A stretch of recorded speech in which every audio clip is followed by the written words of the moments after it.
Hello student, welcome to KN tuition classes. आज हम शुरू करने वाले हैं लोन और इंटरेस्ट की जनरल एंट्री। देखते हैं दो जनरल एंट्री में यहाँ पे डिस्कस करेंगे। चलिए स्टार्ट करते हैं।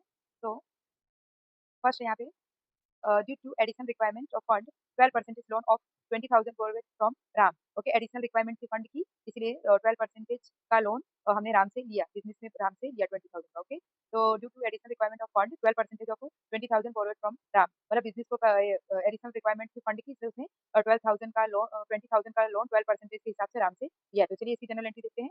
तो यहाँ पे सबसे पहले बिजनेस ने लोन लिया है, इसलिए कैश बिजनेस में आ रहा है, तो cash account debit 20,000 to 12% of Ram loan account. Ram दे रहा है तो इसलिए 12% ऑफ राम से लोन अकाउंट क्रेडिट आएगा। ओके, विंग्स में आएगा loan borrowed from Ram. Okay, explain भी देख लेते हैं इसका।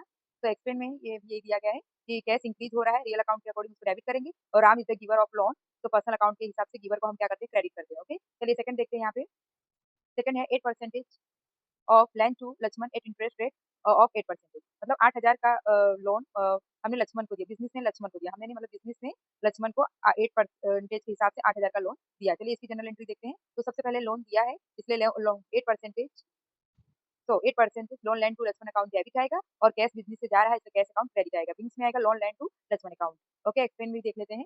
तो एक्सप्लेन में है यहाँ पे कि loan giver is an assets, जैसे बिजनेस क्या कर रहा है, लोन दे रहा है किसी को, तो यहाँ पे मनी बाद में तो बिजनेस को रिसीवेबल ही है, मतलब मनी बिजनेस को मिलेगी ही। इसलिए loan giver is an assets account debit आएगा, और कैश गोइंग आउट तो रियल अकाउंट के हिसाब से यहाँ पे क्रेडिट आएगा। Okay student.